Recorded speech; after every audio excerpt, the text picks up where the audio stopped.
Hello students. चलिए तो बच्चे क्वेश्चन से स्टार्ट करते हैं। The question is the number of different matrices of order 3 cross 3 that can be formed using -1 0 1 as its elements is equal to question mark। हमको ये बताना है इस क्वेश्चन के अंदर कि कितनी डिफरेंट मैट्रिसेस फॉर्म हो सकती हैं 3 क्रॉस 3 ऑर्डर की।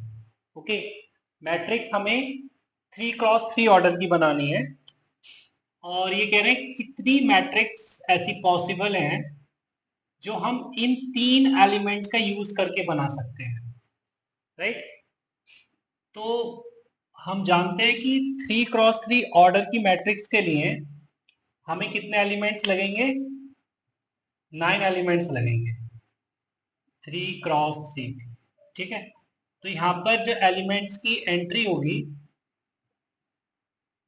वो इन तीन एलिमेंट से ही हो सकती है। ठीक है, जैसे सपोज करो मैंने यहाँ पे -1 रख दिया, यहाँ पे मैंने 0 रख दिया, यहाँ पे अगेन मैंने -1 रख दिया, यहाँ पे फिर मैंने 1 रख दिया, फिर यहाँ पे भी 1 रख दिया, यहाँ पे 0 रख दिया, यहाँ पे 0, यहाँ पे -1, यहाँ पे 1। मतलब ये कोई एक पॉसिबल मैट्रिक्स है। राइट, तो हमें बताना है कि कितनी मैट्रिक्स ऐसी पॉसिबल हैं। ओके, तो बड़ा सिंपल केस है। अगर मैं बात करूं नंबर ऑफ मैट्रिसेस लिखकर, देखो बेटा, टोटल तुम्हें कितने एलिमेंट्स यहाँ फिल करने हैं? टोटल 9 एलिमेंट्स यहाँ फिल करने हैं, मतलब 9 एंट्रीज फिल करनी है। बट तुम्हारे पास एलिमेंट्स कितने अवेलेबल हैं? तुम्हारे हाथ में कितने हैं? केवल 3। तो हर एक एलिमेंट को फिल करने के लिए, हर एक एंट्री को फिल करने के लिए तुम्हारे पास कितने ऑप्शंस खुले हुए हैं?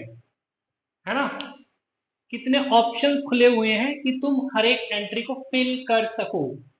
जैसे मैं यहाँ पे -1 मैंने फिल कर दिया, तो -1 फिल करने से पहले मेरे पास कितने ऑप्शन थे? 3 थे। या तो मैं -1 रखता, या 0 रखता, या 1 रखता, तो 3। राइट, अगेन सेकेंड एंट्री को फिल करने के लिए मेरे पास कितने ऑप्शन होंगे? अगेन 3 होंगे। या तो मैं 0 रख दूं, या 1 रख दूं, या -1 रख दूं, तो 3। इन दी सेम वे हर एक एंट्री को रखने के लिए मेरे पास कितने वे रहेंगे? 3। तो ये टोटल एंट्रीज कितनी हुई हैं? 9। तो नंबर ऑफ मैट्रिसेस कितनी पॉसिबल है? 3 to the power 9 by fundamental principle of counting. Okay, चलिए तो ये क्वेश्चन हमने कर लिया है। तो कल बेटा हमने स्टार्ट किया था चैप्टर मैट्रिसेस। ओके, तो मैट्रिसेस चैप्टर स्टार्ट किया था, उसमें हमने बात की थी डेफिनेशन की, और फिर टाइप्स ऑफ मैट्रिसेस देखे थे, और फिर उससे रिलेटेड कुछ क्वेश्चंस पर बात करी थी। चलिए तो बात को आगे बढ़ाई जाए, है ना, मतलब चैप्टर को आगे बढ़ाया जाए। तो आज का टॉपिक रहेगा ट्रेस ऑफ अ मैट्रिक्स। चलिए ट्रेस ऑफ अ मैट्रिक्स से स्टार्ट करते हैं। चलिए बच्चे, तो हेडिंग डाल देते हैं trace of a matrix.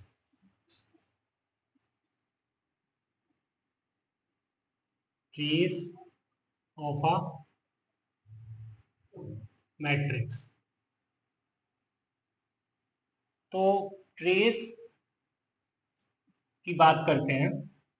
For N E square matrix A, trace of a matrix of matrix A is defined as the sum of all diagonal elements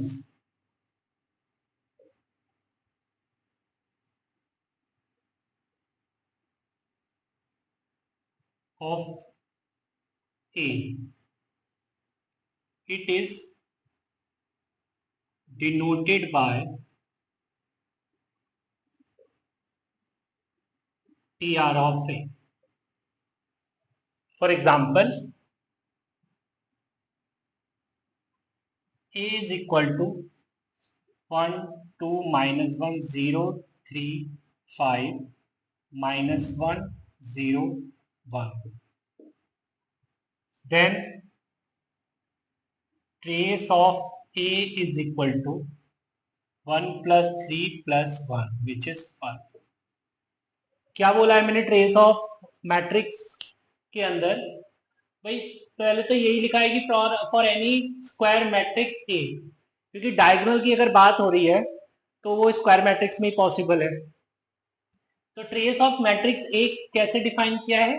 it is nothing but the sum of all diagonal elements of that matrix. जैसे for example मैंने यहाँ पे एक matrix उठाई है 3x3 order की. Okay, 1, 2, minus 1, 0, 3, 5, minus 1, 0, 1. तो इसका अगर मुझे ट्रेस लिखना है तो मैं क्या करूंगा, ये जो डायगोनल एलिमेंट्स हैं इनको ऐड कर दूंगा तो ट्रेस आ जाएगा, है ना. एंड इन जनरल मैं लिख देता हूं यहाँ पे, that is in general trace of A is equal to summation ai, where I is equal to 1 to n. This is trace. अब इसकी कुछ प्रॉपर्टीज हैं, इस पर बात कर लेते हैं. Properties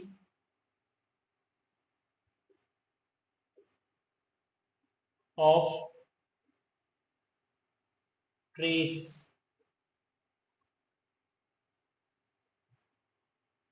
of a matrix.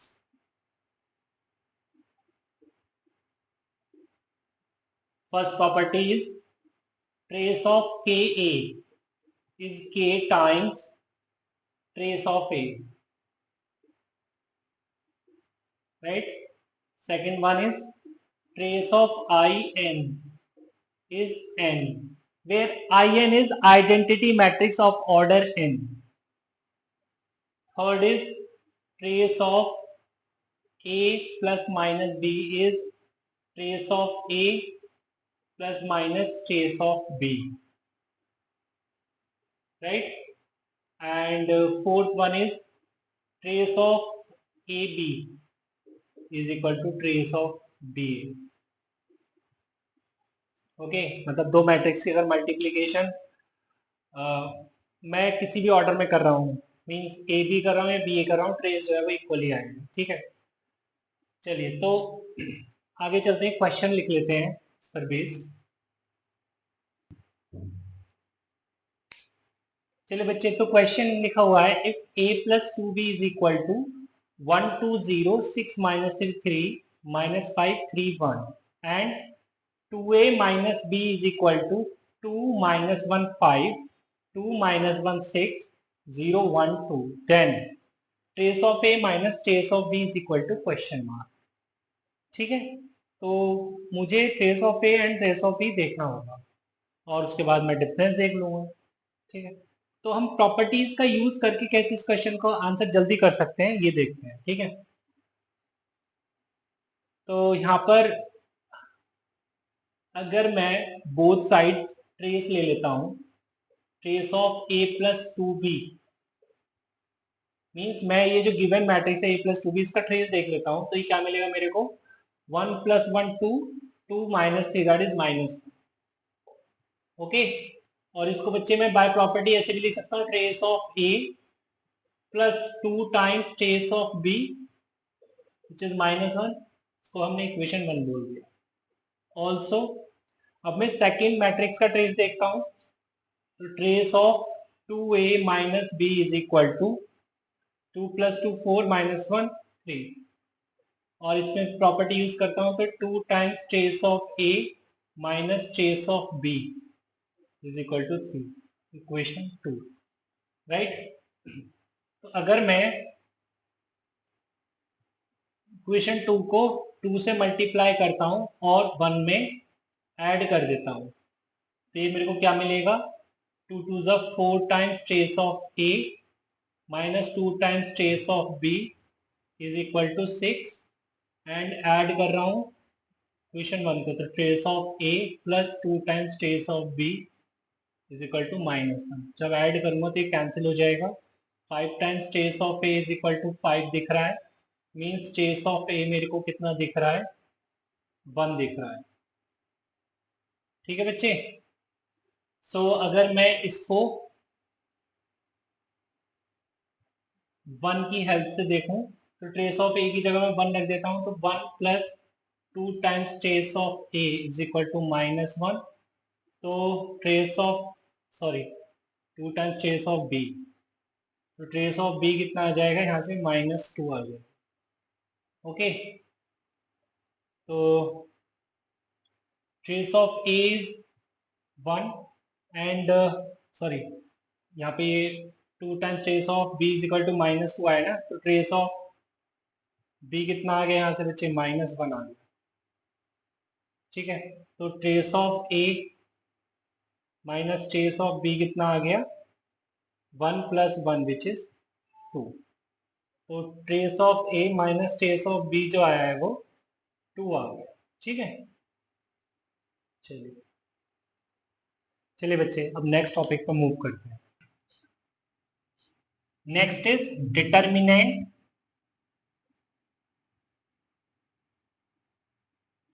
Of a square matrix.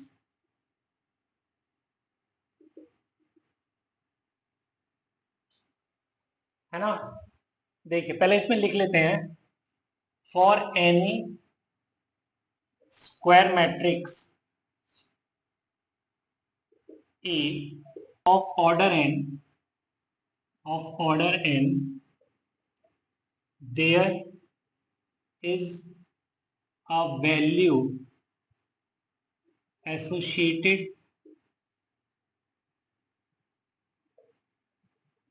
to it called determinant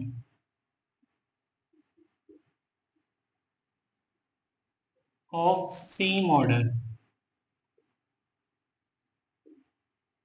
right.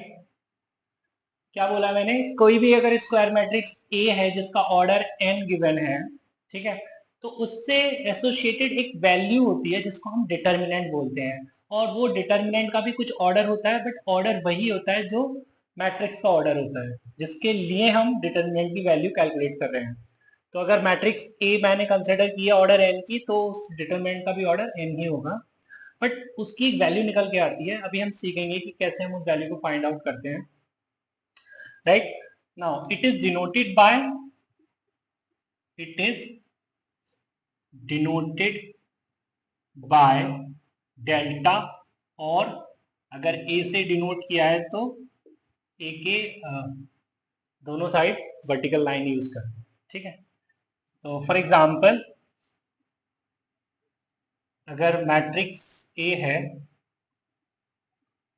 A B C D, then हम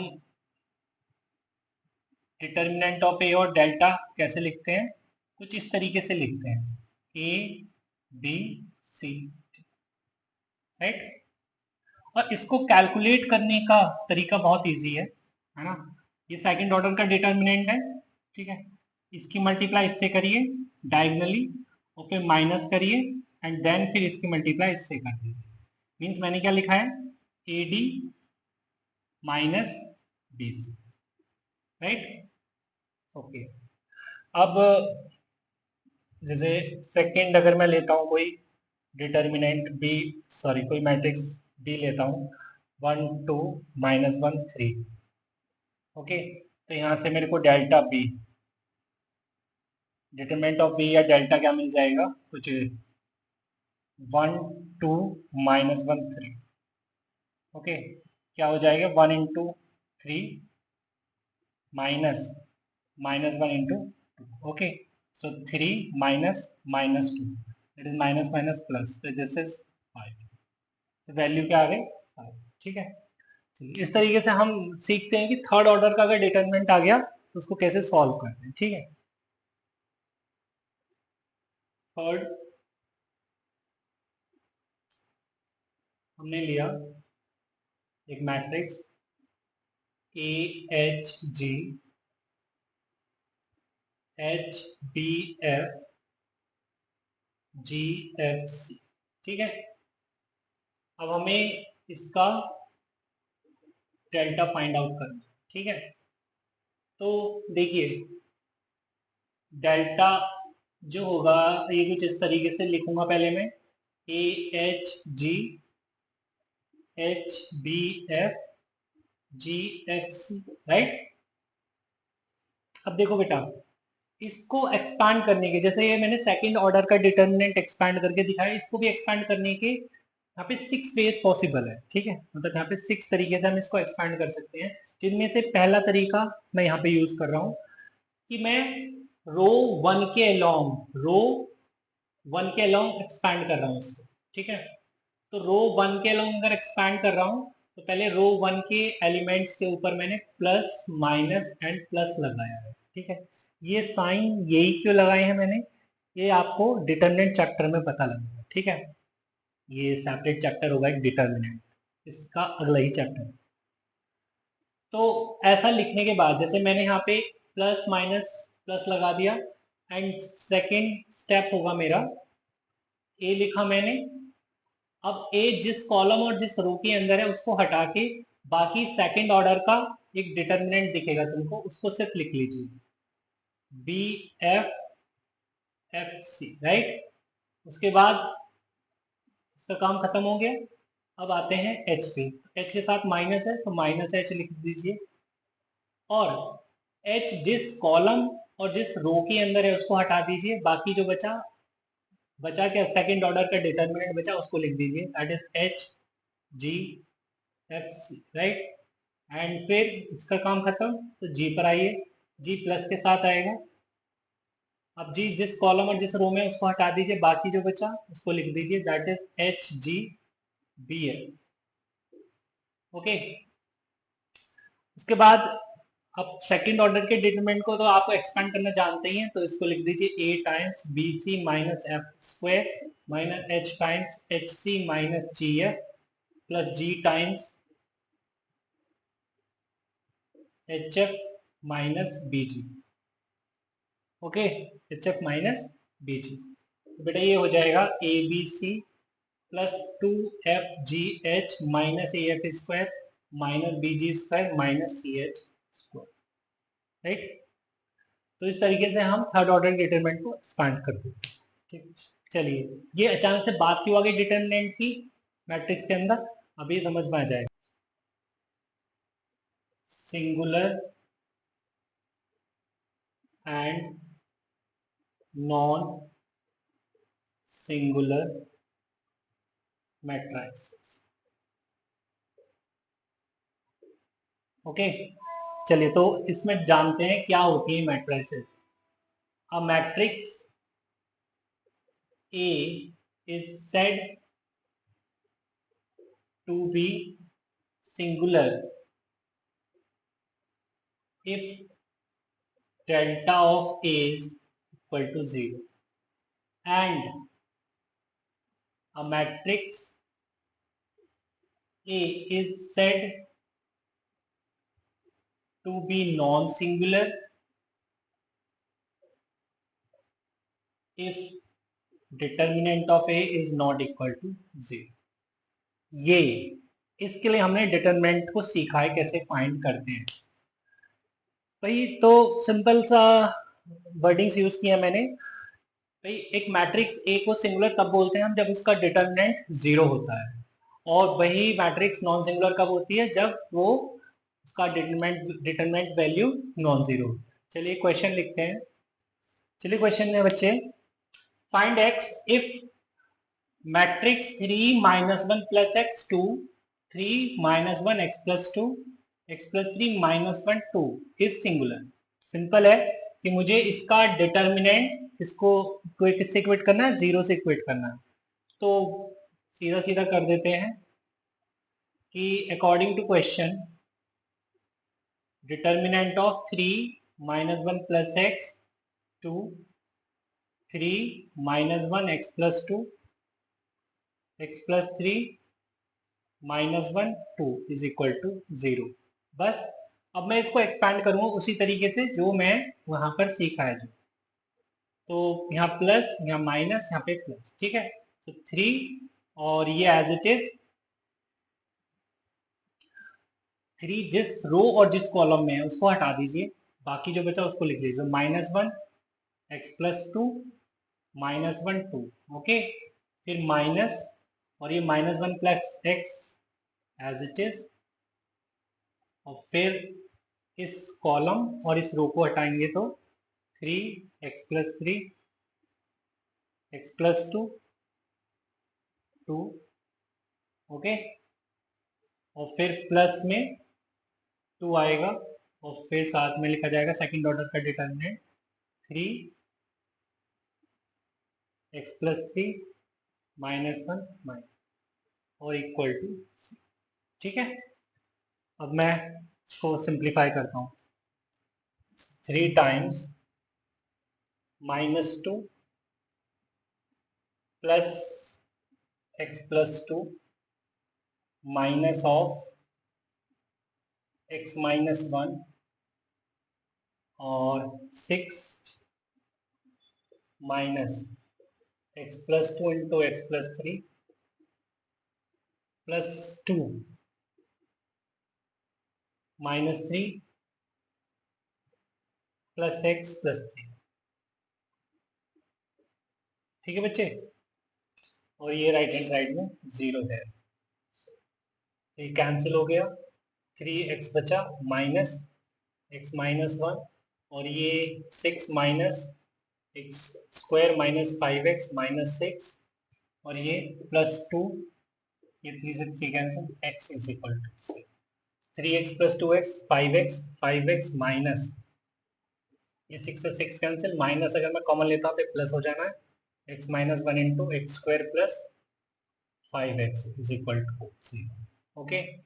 सो 5x plus x³ plus 5x square minus x square minus 5x is equal to 0, -5x plus 5x cancel, x³ plus 4x square is equal to 0। यहाँ से मैंने x square common लिया तो x plus 4 is equal to 0 दिखेगा। तो यहाँ से या तो x 0 है या फिर x -4, ठीक है बच्चे।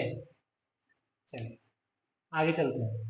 चलिए बच्चे, तो नेक्स्ट हेडिंग पे आते हैं, that is algebra of matrices. तो अभी हम मैट्रिसेस का एल्जेब्रा पढ़ने वाले हैं। इसके अंदर फर्स्ट हेडिंग डालेंगे equality of matrices, equality of matrices, ठीक है। तो लिखते हैं let A is equal to Aij M cross N and B is equal to Bij P cross Q। Then A and B are said to be equal if first M is equal to P and N is equal to Q, and second one is Aij is equal to Bij for all I, j, ठीक है भैया। इसमें ये लिखा है कि कोई भी दो मैट्रिक्स इक्वल हो सकती हैं अगर उनका ऑर्डर सेम हो। फर्स्ट पॉइंट के अंदर यही ऑर्डर की बात हुई है कि अगर उन दोनों मैट्रिक्स का ऑर्डर सेम है, एंड सेकंड अगर ऑर्डर सेम है देन उनके जो कॉरस्पॉन्डिंग एलिमेंट्स हैं वो भी इक्वल होंगे, ठीक है। ये इसमें लिखा है। जैसे for example a is equal to x+2 3 -1 y -1, okay, and b is equal to 0 3 -1 and 2, right? And if a and b are equal, then x comma y is equal to question. ठीक है, तो यहाँ पे मुझे दिख रहा है, तो बोला क्या गया है कि a और b इक्वल हैं, और तो x और y बता दीजिए। तो मुझे जो बच्चे दिख रहा है कि a और b दोनों का ऑर्डर तो सेम है, राइट। तो मुझे सेकंड पॉइंट ये भी बोला गया था कि अगर मैट्रिक्स इक्वल हैं देन उनके कॉरेस्पॉन्डिंग एलिमेंट्स इक्वल होने चाहिए। ठीक है, तो यहां से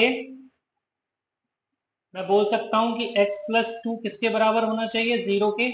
यहाँ से बच्चे x is equal to minus two आ जाएगा, है ना। और ये फोर्थ एलिमेंट जो है y माइनस वन किसके बराबर होना चाहिए, 2k।